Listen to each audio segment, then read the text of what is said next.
তো গাইস প্রথমে ভিডিওটা দেখো, তারপর কিছু ফানি কমেন্টস পড়বো। চলো লেটস গো।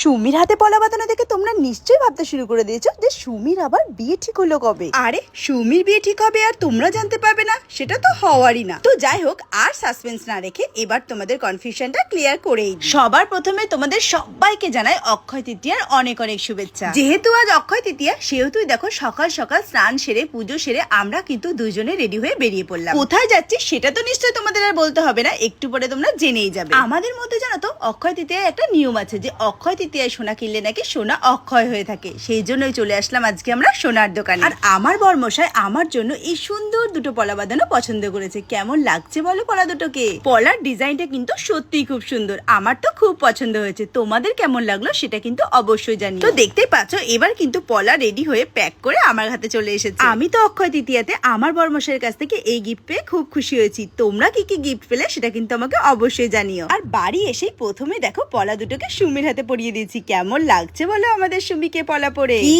বউ লাগছে তো? चलिए शुरू करते हैं। একে তো বউ লাগছে না, দেখে মনে হচ্ছে ছেলে ধরা। বলছি কাকিমা একটু সোনা মাখার ভিডিও দাও না। বলছি কাকিমা আপনাকে খুব ময়লা, একটু পরিষ্কার করে রাখুন, নাহলে পেট খারাপ করবে যে।